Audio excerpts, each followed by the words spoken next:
Jesus cura um menino endemoniado. Vamos abrir a Bíblia em Marcos capítulo 9.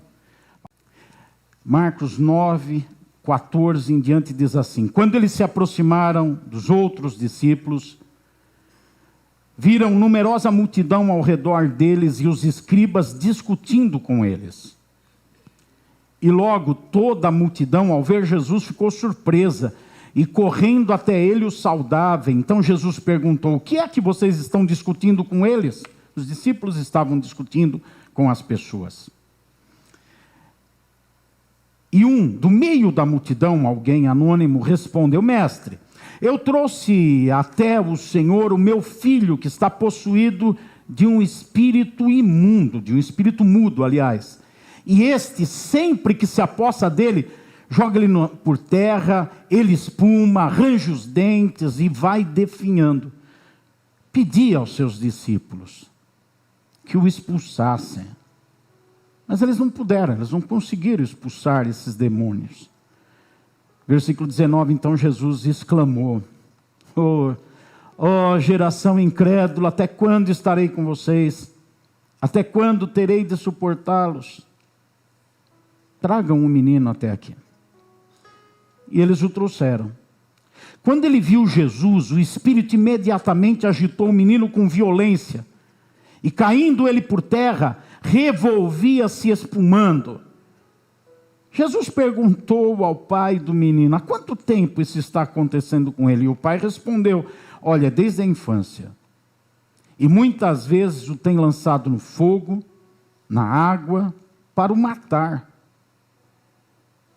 Mas se o Senhor puder fazer alguma coisa, tenha compaixão de nós e ajude-nos. Ao que Jesus respondeu: se o Senhor pode, tudo é possível ao que crê. E imediatamente o pai do menino exclamou: eu creio. Aqui tem uma incongruência. Eu creio, ajuda-me na minha falta de fé. Eu creio, mas me ajuda na falta de fé. Espera aí. Nós vamos ver isso depois. Vendo Jesus que muita gente estava se reunindo, repreendeu o espírito imundo, dizendo-lhe: espírito mudo e surdo, eu ordeno a você, saia deste menino e nunca mais entre nele. E ele, gritando e agitando-o muito, saiu, deixando-o como se estivesse morto, a ponto de muitos dizerem: morreu. Mas Jesus, tomando-o pela mão, o ergueu e ele se levantou. Quando Jesus entrou em casa, seus discípulos lhe perguntaram em particular: por que nós não pudemos expulsá-lo? E Jesus respondeu: esse tipo de espírito só pode ser expulso por meio de oração. Curve a sua cabeça um instante. Pai, mais uma vez eu lhe peço, dai-nos revelação da tua palavra, para que essa revelação cumpra o teu propósito em nossa vida. Nós estamos aqui porque precisamos. Fala conosco, em nome de Jesus. Amém. Chegamos no último domingo do Apacentai desse ano, 52ª semana, e eu reservei o maior dos valores para pregar nesse culto. Por isso eu posso afirmar que essa é a melhor mensagem do ano. Não pela minha performance, pela prédica, por quem está falando, mas pelo assunto.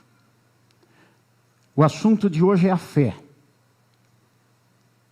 Mais propriamente os estágios da fé, os passos, os degraus, os níveis da fé. E essa é a melhor, a mais profunda, mais importante temática do ano, tornando essa mensagem a mais importante do ano, porque o justo vive da fé. Todos os outros valores dependem da fé para serem construídos na nossa vida e para serem mantidos. Sem fé, está escrito em Hebreus 11:6, é impossível agradar a Deus. E o verdadeiro cristão, ele vive e alimenta e constrói valores na sua vida para agradar a Deus. O verdadeiro cristão, ele não vive para si mesmo como vivem as pessoas comuns ou os religiosos. Ele vive para agradar a Deus. Tudo que ele vai fazer na vida, ele está pensando como é que Deus se sente em relação àquilo. Deus está confortável ou Deus está inquieto com isso que eu faço ou vou fazer, com a minha maneira de viver? O verdadeiro cristão é assim. E é a fé que faz com que esse cristão seja verdadeiro e haja e viva dessa maneira.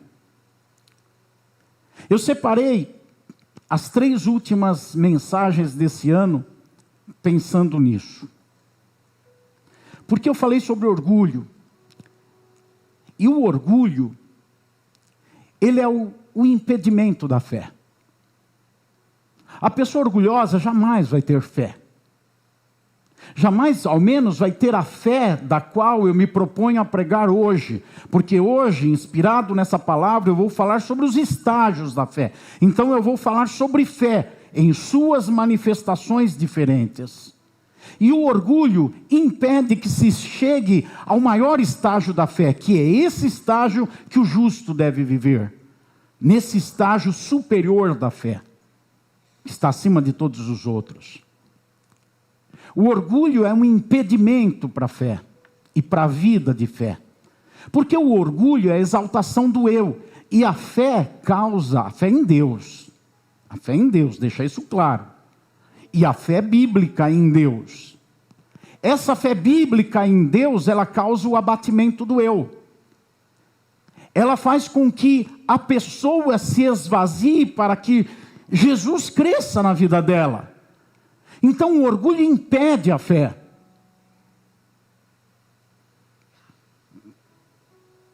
Dois domingos atrás eu falei sobre isso. Domingo passado eu falei sobre humildade. A humildade não constrói a fé, porque todos sabem que a fé é construída mediante o ouvir, dando valor e atenção e crédito à palavra de Deus. É assim que a fé é construída, quando o ouvir a palavra de Deus gera uma disposição de fazer alguma coisa, mediante a palavra que foi ouvida. Assim é que é produzida a fé. Mas a humildade é a porta aberta para que a fé seja produzida na vida da pessoa. Sem humildade, é impossível a pessoa ter fé. Embora a humildade não vai gerar a fé. Mas a humildade abre caminhos e predispõe a pessoa a ter fé. Portanto, o arrogante, o soberbo, Deus rejeita ele. Deus rejeita a pessoa orgulhosa. Mas Ele dá graça ao humilde. E a graça traz a fé na vida dessa pessoa. Então a fé é um dom de Deus, é dado por Deus à pessoa, mediante a sua postura de humildade. Porque o humilde é alguém de coração quebrantado. O humilde é aquele que não olha as suas prerrogativas e se exalta. É alguém que dá o crédito a Deus. E se alguma coisa boa há, Deus seja louvado por isso. Se a minha vida produz alguma coisa boa, é porque Deus me deu a condição de ter esse tipo de vida. É assim que é humilde. O orgulhoso não. O orgulhoso, ele bota a fé em si mesmo. O orgulhoso, ele se garante. O orgulhoso, ele se acha. Então essa pessoa não pode ter a fé desenvolvida nela. A humildade abre o caminho para a fé. Então eu falei sobre o orgulho e a necessidade de abatê-lo. Eu falei sobre a humildade, que é esse caminho. E agora eu falo da fé, a principal mensagem do ano. A fé. O justo vive da fé. Se não tem fé, não é justo diante dos olhos de Deus. Os outros valores perdem o valor. Os outros valores não têm valor. A integridade, a honestidade, a justiça, a fidelidade, todo o comportamento que aprendemos esse ano, em termos de valores, se perde quando não tem fé. Porque passa a ser coisa humana, natural. E na carne humana, a gente é paciente até certo ponto. Na carne humana, a gente tem domínio próprio até certo ponto. Na carne humana, a gente é fiel até que não façam da gente de bobo. Na carne humana, a gente é perdoador, desde que não abusem. Então, É impossível agradar a Deus sem fé. A fé nos mantém simples, mesmo com grandes realizações. A fé nos mantém pessoas generosas, mesmo com grandes necessidades. A fé nos mantém pessoas perdoadoras, mesmo sofrendo as maiores ofensas. É a fé que sustenta todos os valores, além de abrir a porta por meio da humildade para eles existirem. Pela fé nascem os valores na nossa vida. Pela fé os valores são sustentados na nossa vida. É a fé que remove as montanhas de impedimento da nossa vida. Eu deixei para falar sobre a fé. Mas a fé, é complexo falar da fé, porque a Bíblia é complexo não porque seja difícil de ter fé, mas a Bíblia dá muitas nuances e informações sobre fé. Então é complexo na medida que nem vários cultos ou reuniões ou uma sequência de mensagens vai estancar o assunto, vai esgotar, vai falar tudo sobre fé, que a Bíblia fala da fé. Porque a fé é a essência de tudo, é pela fé que somos salvos, é pela fé que somos santificados, é pela fé que nós temos uma vida e um relacionamento com Deus, e estamos aqui dia após dia, após ano, 52 semanas no ano, por causa da fé. Sem fé não tem perseverança, não tem estabilidade. Mas eu posso afirmar alguma coisa básica sobre a fé. A coisa básica que eu posso dizer e preciso dizer para você é que a fé não é estática. A fé não é um produto que você tem e ele já vem na forma completa. Não. A fé, ela tem tamanho. Ela pode ser grande ou pequena. Inúmeras vezes Jesus no seu ministério constatou: essa pessoa tem uma fé grande. E para os discípulos, certa vez ele disse: esses homens têm pouca fé. Certa vez ele disse para uma mulher: nunca vi uma fé tão grande em toda Jerusalém e Judeia. Então a fé, ela tem tamanho, ela também tem quantidade, pode ser muito, pode ser pouco, e ela é invisível. Ela precisa ser materializada com ações. Tiago fala isso no capítulo 2, versículo 18. Ele diz assim: olha, você me fala de fé sem ter obras. Eu, pelas minhas obras, pelas minhas ações, eu materializo a fé. Então os meus comportamentos faz a fé invisível ficar visível às outras pessoas. São as posturas, os comportamentos que fazem a fé se manifestar. Ainda eu poderia, e vou falar para vocês, que a fé, ela precisa ser adquirida por meio de ouvir a palavra, dando crédito à palavra, conforme Romanos 10, 17. A fé vem pelo ouvir a pregação, a palavra de Deus. Se ouvir é dando valor. Não é ouvir por ouvir como um zunido qualquer ou uma exposição qualquer, mas é o ouvir dando crédito, tendo aceitação e disposição de atender.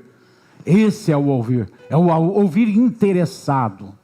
É o ouvir disposto. É o ouvir atento. É o ouvir pensando: vai ser produtivo para a minha vida. É o ouvir pensando: o que eu devo fazer mediante o que eu estou ouvindo? Como eu devo agir? É esse ouvir que produz a fé. Então ela precisa ser adquirida, mas ela também pode ser perdida. Veja como a fé é estática. Ninguém adquire aquele patrimônio da fé e diz: eu vou ter fé para sempre agora. Precisa ser cuidada, porque ela pode ser perdida. Está escrito em 1 Timóteo, capítulo 4, versículo 1. Alguns se desviarão da fé, e darão ouvidos a espíritos enganadores e a doutrina de demônios. A internet é um perigo. É um perigo. É uma bênção, mas também é um perigo. Porque ali pode se colocar o que quiser. E tem gente que ouve qualquer coisa e acha que está... qualquer coisa da Bíblia, né? E às vezes alguém lá, um doido, está lá falando coisas apostatadas da fé. Coisas que não têm fundamento bíblico, ideologias, pensamentos humanos. Às vezes com muita sabedoria. Às vezes com muita erudição. Alguns falam tudo um português tudo errado, outros não, outros são magos da língua portuguesa e falam de uma forma mágica da palavra de Deus, mas introduzem, e é o caso aqui, alguns serão dissimuladores e introduzirão doutrinas e demônios. Então tem pessoas que vão abandonar, o texto diz, se desviar da fé. Só pode se desviar quem está no caminho, vocês concordam comigo? Não? Só quem está no caminho é que pode se desviar. Então alguns que têm fé, que adquiriram fé, vão se desviar da fé. A fé precisa ser defendida. Além de ser adquirida, além de tomar cuidado para não perder, ela precisa ser defendida. Só é defendido, ou precisa ser defendido, o que é valioso e importante. E se a fé, como é, de fato, o caminho para a salvação, para a regeneração, para a santificação, para a eternidade, para viver com Deus nessa vida e depois na eternidade, se a fé é como de fato é, isso tudo, então ela é preciosa. Sendo preciosa, tem ladrão à espreita. Sendo preciosa, ela vai ser atacada. E o apóstolo Judas, irmão de Jesus, não o Iscariotes, o apóstolo Judas, irmão de Jesus, ele vai escrever a carta e ele diz no versículo 3, só tem um capítulo essa carta, ele diz no versículo 3, olha meus amados, eu estava empenhado, eu estava querendo escrever sobre a salvação que nós temos, mas eu senti a necessidade de entrar em contato com vocês para exortá-los, para encorajá-los, para diverti-los a lutar pela fé. Não é para adquirir, é para preservar.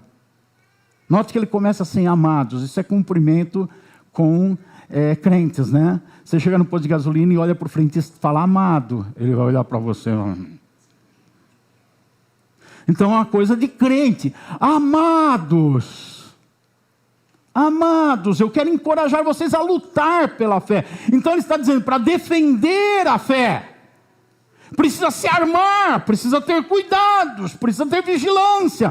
O apóstolo Paulo ainda escreve aos Coríntios e diz assim, aquele que pensa estar de pé, tome cuidado para não cair. Então ele está falando a mesma coisa, aquele que está em pé, quem é que está em pé? O que crê. É esse que está firme, é esse que está em pé, é esse que está sustentado. Como é que cai? Se desviando da fé, apostatando da fé, sendo enganado. Então a fé, ela precisa ser cuidada. Agora, toda essa introdução para falar de fé, e é evidente, como eu já disse, antecedido para vocês, não esgota o assunto, não dá, nem tenho condição e capacidade de esgotar o assunto, nem tempo, nem condição, nem capacidade de esgotar o assunto. Mas dei uma pequena introdução do que é fé. É importante guardar isso na mente, ela é estática, ela não é estática, ela não é paralisada, ela é ativa. Ela precisa ter certos cuidados. Sim, é a fé. Falei tudo isso para entrar nesse texto, nessa história bíblica, que para mim, na minha ótica, lendo, pensando, meditando no texto, eu cheguei à conclusão, é um show de fé, os acontecimentos dessa passagem bíblica. E nem tinha essa igreja neopentecostal naquela época. Mas é um show de fé. É um show. Aqui tem fé para tudo quanto é lado. Eu vejo fé em todas as situações. Eu vejo um pai que chega aqui e tem um filho desde a infância e agora é um moço já. Então, alguns anos, não sei quantos, mas talvez 10, 12, 15 anos. E ele não está desesperançoso, ele ainda está acreditando, pode ser feita alguma coisa, meu filho ainda pode ser liberto, alguma coisa pode acontecer. É fé. Não perder a esperança é ter fé. Não ficar desesperançoso naquela de, não tem jeito, não vai mais, não dá. É fé não ficar assim. É fé não ficar assim uma semana depois de acontecido algo terrível. Mas é fé ficar assim 20 anos, 15 anos, 10 anos depois de ter acontecido algo terrível. Então eu vejo um show de fé, eu vejo esse pai com fé procurando os discípulos e falando para os discípulos: façam alguma coisa. Evidentemente esse pai, ele sabia que aqueles homens eram homens que andavam com Jesus, e ele sabia da história, das curas, dos milagres, dos ensinamentos de Jesus, e ele pensou: esses homens estão pertinho dele, então eles podem fazer alguma coisa, e procurou esses homens para ajudá-lo, expulsar aqueles demônios que estavam no filho dele, que estava tentando matá-lo. Como o poder de Deus é maravilhoso na vida de alguém que tem fé. Por causa de um pai que tem fé, os demônios estão há 10, 12, 15 anos tentando matar o menino, mas o menino ainda está vivo ali. Os demônios estão fazendo a obra, mas o menino ainda está vivo. E a Bíblia diz que os demônios queriam matar o menino e não conseguiram, porque tinha alguém de fé do lado. Seja uma pessoa de fé e a morte vai fugir de perto de você. Vai fugir da tua casa, vai fugir da tua vida. Aquele pai tinha fé. E a fé é um firme fundamento das coisas que não se vê, mas se espera. E isso está praticado na vida desse pai. Por quê? Porque os discípulos não conseguem expulsar o demônio. E o pai não fica frustrado, ele não abaixa a cabeça e fala: era a minha última escolha. Certamente aquele pai já tinha buscado recursos naturais, já tinha buscado ciência. Se fosse nos dias de hoje, já tinham procurado os maiores psicólogos, psiquiatras, já tinham procurado os hospitais, já tinham procurado tudo, já tinham gastado dinheiro. Aquele pai fez tudo o que naquela época podia fazer. Ele vai aos discípulos, parece que é a última tentativa, mas os discípulos não conseguem. E o pai desiste? Não. Aí ele vê Jesus, ele fala: agora eu vou na fonte. Aleluia. Às vezes você está indo no lugar errado, você tem que ir na fonte. Pode ser que você colocou seus olhos na pessoa errada, ainda que sejam pessoas certas e boas, mas você colocou nas pessoas erradas, porque só tem um nome debaixo do céu e sobre a terra, poderoso contra todos os demônios, contra o inferno e contra todos os problemas, e o nome dele é Jesus Cristo. E o homem vê Jesus Cristo. Aleluia. E ele vai na fonte. Porque os vários anos de dificuldades não causaram no pai desesperança, nem incredulidade, e nem mesmo a frustração fez isso.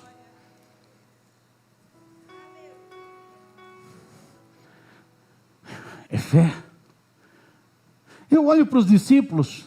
Esses discípulos, não estão todos, estão 9 discípulos aqui. Não estavam os 12. Eu olho para os discípulos e vejo um show de fé nos discípulos. Os discípulos têm fé. Notem que o que acontece? O texto diz que quando Jesus desce do monte da transfiguração com os outros 3 discípulos que estavam com ele, e chega lá embaixo, ele vê um tumulto, uma discussão que juntou centenas de pessoas, porque diz as multidões.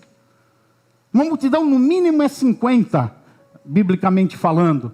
E eram as multidões. Então multiplique não sei por quanto, por 3, por 5, por 10 vezes 50. Então tinha no mínimo 100, 200, 500, 1000 pessoas, não sei. Mas muita gente ao redor e uma discussão. Os discípulos estavam discutindo teologia. Os discípulos estavam discutindo a Bíblia. Os discípulos estavam discutindo com as pessoas o poder de Deus. Talvez alguém questionou e disse: mas vocês não conseguiram expulsar? E eles estavam dizendo: mas Deus é soberano, nós não pudemos, mas o Senhor Jesus, Ele disse que é possível expulsar. Então se nós não conseguimos, não, o problema é nosso, mas não é de Deus. Não é que Deus falhou. Ele está defendendo a honra de Deus, está falando da Bíblia, está discutindo teologia. Tem que ter fé para isso. Tem gente que se cala na menor situação, lá no serviço, se falar que é crente, alguém vai discriminar e já fica lá muado, porque não tem fé. Alguém fala uma besteira, não tem coragem de citar um texto bíblico, porque não tem fé. Não discute com as pessoas que se opõem à fé, ao evangelho, porque não tem fé. Mas eles não, eles estão com fé. Ao ponto de estarem naquela tremenda discussão, falando de Deus, discutindo as coisas de Deus, porque algo que eles tentaram fazer não deu certo. E aí está outra demonstração de fé que eles tinham. Eles tentaram fazer. Eles tentaram, eles viram algo que precisava ser feito e eles tentaram fazer. Não deu certo, eles não conseguiram, mas eles tentaram fazer. É demonstração de fé. Porque quem não tem fé, vê a necessidade, vê o que precisa ser feito, e fala, não adianta mexer com isso, deixa para lá, eu não vou fazer nada, pode não dar certo, não sei se eu consigo, não sei se é possível, não sei se vai acontecer. E a dúvida entrou, e onde tem dúvida não tem fé. Mas eles têm fé. Eu fico imaginando eles lá tentando expulsar. Sai, e o bicho não sai. Mas eles estão lá tentando. Isso é fé. Isso é fé. Cai uma pessoa endemoniada aqui, o que tem fé vai lá em cima expulsar. O que não tem vai ficar de lado. Deus me livre, eu não me meto nisso daí. Coisa muito grande. Eu? Jamais. Eu não. O que tem fé vai lá. Você vai conseguir, se vai fazer ou não vai? Não importa tanto, mas o que está em questionamento é ter fé. Então eu vejo um show de fé do Pai, eu vejo um show de fé dos discípulos. Eu vejo fé na situação. Eu olho aqui fé. Mas quando o Pai chega em Jesus, vai na fonte e diz, olha, tentaram, mas não deu certo. Eles não conseguiram. O Senhor Jesus, ele usa uma expressão muito forte. Ele diz assim, ó geração incrédula. Espera aí, parece que agora Jesus quebrou minhas pernas, porque eu estou falando de um show de fé em todos os textos, e Jesus vem falar de uma geração de incredulidade. E é aqui que eu entro com os estágios da fé. É aqui que eu entro com os níveis da fé. Porque todos eles estão transitando com fé em níveis inferiores de fé. Um nível capaz de discutir teologia, um nível capaz de tentar fazer coisas quando tem necessidade, são níveis de fé inferiores. E quando Jesus diz, ó geração incrédula, Ele está dizendo, ninguém subiu ao patamar que tinha que subir de fé, eles não chegaram onde tinham que chegar, num estágio superior de fé, onde nada é impossível. Ele diz para aquele que crê, tudo é possível para aquele que crê. Então o que Jesus questiona não é a fé em si, mas está questionando a falta das pessoas buscarem o estágio maior da fé e se contentarem com as migalhas da fé, que dá para eles um conhecimento teológico, que dá para eles a capacidade de acreditar em algumas coisas da Bíblia, que dá para eles até a capacidade de colocarem o rosto à tapa e discutirem as Escrituras com os incrédulos, que dá para eles a capacidade de também não terem vergonha e lá tentarem fazer alguma coisa. É fé tudo isso. Mas Jesus está dizendo, tem uma fé maior. E nessa fé maior ele diz, tudo é possível ao que crê. Ao próprio Pai ele diz isso, porque o pai daquele moço chega em Jesus com o seguinte argumento, eu falei com os seus discípulos, eles não conseguiram. Se tu podes fazer alguma coisa, então tenha misericórdia de nós e faça algo. Jesus disse para ele, se eu posso, não é uma questão de poder, é uma questão de estágio da fé. Você tem fé, mas a tua fé não permite fazer isso, porque está num nível inferior de fé. Um nível inferior. Jesus disse, porque aquele que está, eu estou parafraseando, aquele que está no estágio superior da fé, tudo é possível. Essa fé remove montanhas. Essa fé diz para o monte, sai daqui e vai para lá. Essa fé faz andar sobre as águas. É o estágio superior da fé. Jesus está trazendo à tona uma questão. Todo mundo está com fé aqui. Nessa igreja todo mundo tem fé. Mas eu quero saber quem é que está no estágio superior da fé. Que é aquela fé que tudo é possível. Tinha algo para ser feito ali, preste atenção nisso. Tinha algo para ser feito ali. Um moço perdido, endemoniado, sofrendo, demônios tentando matá-lo. Tinha algo a ser feito ali. Fé comum não resolvia, mas uma fé no estágio elevado poderia solucionar essa situação. Tinha algo para fazer, mas precisava de uma fé diferenciada, uma fé no estágio superior. Com certeza tem algo para nós fazermos. Tem algo para você fazer. Tem algo para fazer na sua vida. Tem algo para fazer na sua casa. Tem algo para fazer em você. Em você. Todos nós temos algo para fazer. Todos nós. Temos lá um problema. Algo que saiu da curva na nossa casa. Temos lá uma dificuldade na área das finanças. Temos um problema de caráter. Temos um comportamento errado, um vício destrutivo. Temos um hábito que precisa ser mudado. Temos alguma coisa que precisa ser solucionada. Se ficamos no nível da fé, da discussão teológica, do que a Bíblia diz, do que está escrito, do que está... Se ficamos na tentativa desesperada de resolver as coisas, nós não fazemos algo. Assim como os discípulos não conseguiram fazer o algo que precisava ser feito. Mas Jesus está chamando eles. E hoje, nessa última pregação da temática anual, Jesus está te chamando para fazer alguma coisa. Jesus disse para os discípulos, do jeito que está a fé de vocês, vocês não vão conseguir. Não vai dar certo. Vocês não vão chegar lá.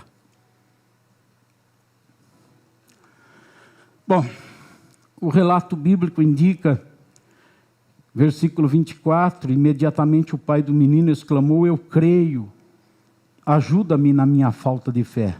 Opa, o pai entendeu, eu tenho estágios de fé, eu creio. Afinal de contas, eu não fiquei desesperado, desesperançoso. Afinal de contas, depois de 15 anos, 10 anos, eu continuo acreditando que o meu filho pode ser liberto. Afinal de contas, eu fui aos discípulos, agora eu estou indo a ti. Eu creio. Mas eu preciso ir para um estágio. Levanta a sua mãozinha comigo, Azinha. Mostra para o seu irmão o que você precisa, irmão. Olha para ele, você precisa, é isso que precisa. Então ele diz, eu preciso ir para um estágio superior de fé, ajuda-me na minha incredulidade, ajuda-me na minha fé, eu preciso ir um pouco mais para cima, e aqui já começa a receita para ir um pouco mais para cima, Jesus me ajuda, Jesus. Porque você pode estudar, você pode vir na igreja, você pode meditar na palavra e você adquire o estágio da fé de acreditar na palavra, de falar da palavra, de discutir a palavra, de defender a palavra, de expor a palavra, de pregar a palavra. Você consegue. Você também pode ter a fé e vai se aplicar a fazer coisas, vai tentar resolver, vai tentar solucionar, vai colocar a cara a bater. Mas quando chega naquilo que é impossível aos homens, ajuda-me, Senhor. Agora toda teologia, toda tentativa, todo esforço, toda capacidade humana fica só nos níveis inferiores da fé. Agora para subir de patamar e entrar no campo do impossível, entrar no campo do irrealizável e fazer alguma coisa, agora tem que ir em Jesus e dizer, help. A mensagem ficou chique agora. Foi para o inglês. Ajuda-me, socorro! É em Jesus que vai buscar esse upgrade da fé. É em Jesus que vai conseguir sair de um estágio para o outro. Ajuda-me, Senhor. Vendo Jesus, versículo 25, que muita gente estava se reunindo, ele queria só o show de fé, ele não queria show humano. Então, está chegando muita gente, deixa eu acabar logo com essa palhaçada. Deixa eu acabar logo com isso. Ele vai lá, expulsa um demônio, o menino fica livre, e o espírito mundo, ele diz, sai desse menino, versículo 25, 26, o espírito grita, o menino parece que está morto, Jesus pega o menino pela mão no versículo 27, o levanta. Ponto, versículo 27. Ele se levantou, ponto. Acabou a cena, multidão dispersa, todo mundo vai embora, Jesus sai dali, vai para casa, talvez a casa dele, talvez a casa de outro, não importa tanto. Ele vai para casa, e ali era uma outra região, ele vai, os discípulos estão indo junto, e todos eles encucados. Por que nós não conseguimos? Por que nós temos fé, discutimos escritura, nós tentamos, nos esforçamos e não acontece nada? Eu imagino que eles estão quietos no caminho, porque a Bíblia diz que só quando entrou em casa é que houve diálogo. Então eles estão caminhando, talvez até de cabeça baixa, nem entre eles estavam conversando, talvez envergonhados. Envergonhados. Nós não conseguimos. Toda a nossa fé não foi suficiente. E pensando nisso, meio assim, cabeça baixa, sem coragem de olhar um para o outro, sem coragem de levantar os olhos para olhar para Jesus, e Jesus caminhando, resoluto, imponente, indo para casa, como aquele que tem fé, como aquele que não se assusta com as situações, como aquele que está no estágio superior da fé. É assim que fica. E Jesus está indo, tranquilo. Quando chega em casa, versículo 28, quando Jesus entrou em casa, eles estavam tão envergonhados que eles não quiseram perguntar na rua, nem lá no meio da multidão, porque eles não queriam se expor. Diz aqui, em particular, chamaram Jesus para uma conversa ao pé da orelha. E diz no versículo 8, lhe perguntaram em particular, por que nós não pudemos expulsá-lo? Por que a nossa fé não alcançou isso? Jesus diz assim, esse tipo de espírito só pode ser expulso por meio de oração. Volte. Onde Jesus orou no texto para expulsar aquele demônio? Quando o pai trouxe o menino endemoniado, falou, eles não conseguiriam, Senhor. Jesus falou, espera aí. Em nome do Todo-Poderoso Deus, Jesus, começa a orar e dizer, agora eu peço-te, Pai, que ele seja liberto, que esse monstro... Jesus não orou. Jesus não orou e ele fala, esse tipo de demônio só sai com jejum e oração. Mas Jesus não orou, porque Jesus não estava falando de oração para expulsar demônio. Jesus estava falando de oração para ter intimidade com Deus. Jesus está agora dando o passo maior para dizer, sabe como você sai desses estágios inferiores da fé e vai para o estágio que não tem nada impossível e vai para o estágio de que todas as coisas se tornam viáveis? É quando você alimenta uma vida de intimidade com o Pai. É quando você, me entendam, sai da fé apenas nas Escrituras, do estudo da oração. Tem pessoas que gastam horas estudando, gastam horas se preparando para dar um ensino, ou para viver, ou para meditar, ou para pregar. Gastam horas estudando. Teve uma época na minha vida que eu gastava muito tempo estudando para pregar. E um dia o Espírito Santo falou para mim, para com isso. Busca mais a minha presença em oração. E depois eu começo a abrir a Bíblia aos teus olhos. Hoje eu gasto muito menos tempo do que eu gastava anos atrás. E vejo resultados maiores. Vejo resultados maiores. Algumas coisas fluem aqui como revelação, e tem gente que pode pensar, puxa, o pastor foi a fundo no grego, no hebraico, no japonês, no chinês, não sei lá, vou chegar nisso. Não, não fui a fundo, eu fui no Espírito Santo a fundo, por meio da oração. É o que Jesus fala, não fiquem pensando vocês que vocês vão conseguir expulsar demônios com a fé dos níveis inferiores, que vocês vão conseguir fazer o que precisa ser feito com a fé dos níveis inferiores. É por isso que muitas pessoas estão tendo que fazer coisas e não fazem. E não conseguem, até estão tentando, até sabem o caminho, até tem base bíblica para aquilo, mas não fazem, não dá certo, estão tentando fazer coisas. Jesus diz, tem coisas que para serem feitas é só vivendo em profunda intimidade, mortificando a carne pelo jejum e orando a Deus para ter intimidade com Ele. É assim. Não é uma oração, não é fazer uma oração de 1 hora, 15 minutos, 40 minutos, 2 horas, 3 horas, um dia específico. Não é isso. É a construção de um relacionamento com o Pai. Na intimidade. Na intimidade. Quantas vezes eu me programo hoje, eu vou orar a tal hora? Eu oro nada. Eu acordo às 3 horas da manhã no domingo, eu tenho que pregar, e acordar às 7 no domingo para vir para a igreja, me organizar, e 3 horas da manhã, cadê o sono? Foi embora, não vai mais, eu vou orar. É a hora que Deus quer, é a hora que Deus chama, é a hora que Ele fala, vem para o meu lugar secreto. Entra na tenda do encontro. É ali que se constrói o estágio superior da fé. Quero falar para vocês e mostrar para vocês que haviam 3 discípulos que conseguiriam expulsar aqueles demônios. Pelo menos naquela hora eu acredito que conseguiriam.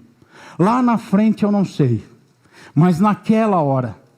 Porque o que aconteceu antes disso? Olhem comigo, o versículo 14 diz: quando eles se aproximaram dos outros discípulos. Quem eram esses eles que se aproximaram dos outros discípulos?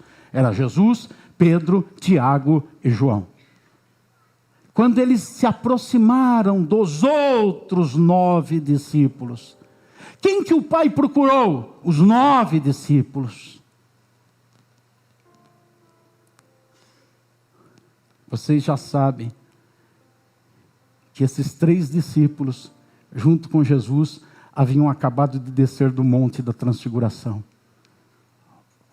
onde Jesus foi resplandecido em glória. A presença de Deus se fez real. Eles ficaram tão cheios da presença de Deus que disseram: não queremos mais ir embora. Vamos fazer tendas aqui para nós. Vamos ficar aqui para sempre. Vamos ficar desfrutando desse momento da presença do Senhor. O Senhor não dá bola para eles e fala: de tenda, vamos descer. E desce. Eles descem todo aleluiado, pastor Vanderlei. Eles descem cheios do Espírito, cheios da presença de Deus, cheios de convicção, cheios de fé. Eles acreditam que vão fazer qualquer coisa que é necessária, porque eles tiveram esse tempo de jejum e oração.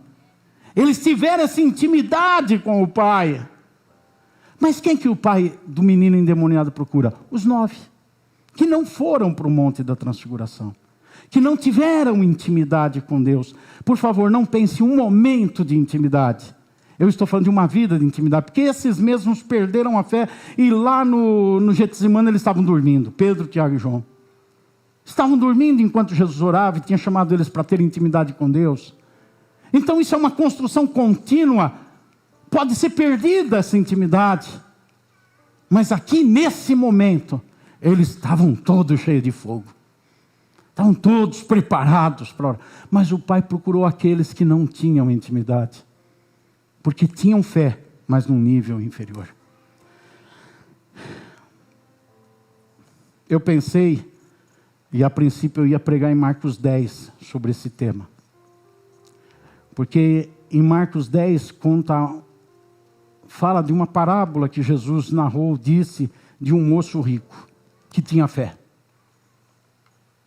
Indo para a conclusão, aquele moço rico, cheio de fé, ele obedece os mandamentos. Ele pergunta: o que eu faço para ter a vida eterna? Jesus fala: obedece os mandamentos. Ele fala: eu cumpro todos eles. E a Bíblia diz que Jesus amou aquele moço. Ele tinha uma fé que fazia ele cumprir o que Deus falava. Jesus amou aquele moço. Aí Jesus disse para ele: então te falta alguma coisa. Tira de dentro de você a avareza. Tira de dentro de você a ganância. Pega tudo que você tem e se desfaz. Vem e me segue. Aí a Bíblia diz que o moço fica triste. E desiste do projeto de seguir Jesus. Por quê? Ele tinha fé para ser religioso. Ele tinha fé para obedecer, ele tinha fé para ir na igreja, ele tinha fé para atender os mandamentos, mas ele não tinha essa fé no nível superior que faz a pessoa saber fazer aquilo que precisa ser feito. E tem pessoas que sabem o que precisam fazer. Elas sabem que precisam mudar aquele comportamento. Elas sabem que precisam mudar aquela forma de ser. Elas sabem que precisam mudar aquela circunstância, aquela situação. Elas sabem que elas precisam tratar daquilo que está acontecendo na família delas. Elas sabem que precisam mudar a sua forma de ser cristão, ou a sua forma de não ser cristão. Eles sabem que precisam, mas eles não têm esse nível de fé. Que vê o que precisa ser feito, vai lá e faz. Eu preciso deixar de fazer isso. Não consegue deixar. Eu preciso deixar de ser assim. Não consegue deixar. Sabe, quando a gente fala o que precisa fazer, tem coisas fora da gente que precisam ser feitas. Mas tem coisas dentro da gente que precisam ser feitas. E esse estágio superior de fé não tem nada impossível. Muda as circunstâncias e muda a si mesmo.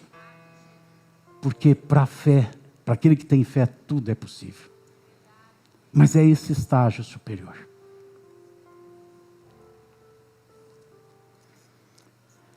Alguma coisa precisa ser feita.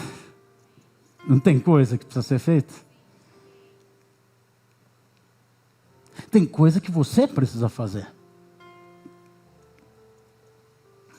Agora em 2024 eu faço. Mas você falou isso em 2022 para 23.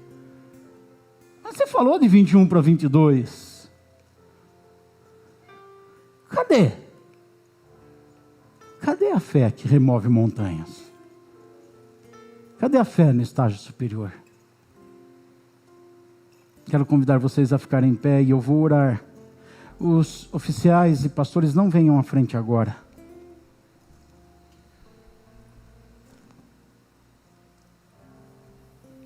Jesus disse para aquele moço da parábola, o moço rico, falta uma coisa para você. Tem uma coisa que você precisa fazer. Tem algo que você precisa fazer. Não é uma coisa, quando eu digo, quem sabe, que tem algo que precisa fazer, talvez alguém pensou, tem algo que alguém tem que fazer. Não, tem algo que você precisa fazer. Tem alguma coisa que você precisa fazer. É o que Jesus disse para aquele moço, só falta uma coisa para você dar esse upgrade. E ter uma fé no estágio superior. Falta uma coisa. O que é que falta para você?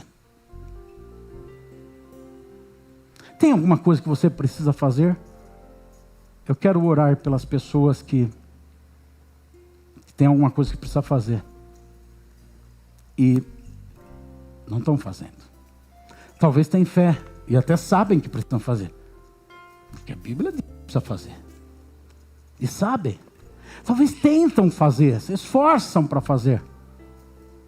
Você ouviu e aprendeu nessa manhã que precisa expulsar certas castas de demônios com jejum e oração. Ou seja, tendo intimidade com Deus. A minha oração vai ter respaldo na sua ação. Eu vou marcar, construir um altar na oração. Mas se você sair daqui pensando, tem algo que tem que ser feito, mas vamos ver se a oração do pastor lá funciona. Lembre-se, é você que tem que fazer. Os discípulos fizeram coisas impossíveis e extraordinárias, depois de ficarem em Jerusalém e serem revestidos de poder do alto. Antes disso, não. Quando eles alimentaram uma comunhão, uma intimidade com Deus, Pedro mudou na essência dele, aquele cara grosso, deixou de ser quem ele era. E começou a escrever carta dizendo, amados, aquele cara rude, aquele cara iletrado, que não sabia nem falar direito, que negou Jesus, agora põe a cara a bater e sai na porta do cenáculo e fala, eu vou falar para essa multidão aí.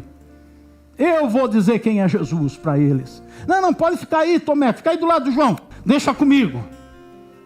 Eu neguei ali, eu tive medo, mas eu sei que precisa ser feito algo, e agora eu sou cheio do Espírito, da presença do Senhor, da intimidade com Deus, eu vou fazer o que tem que ser feito.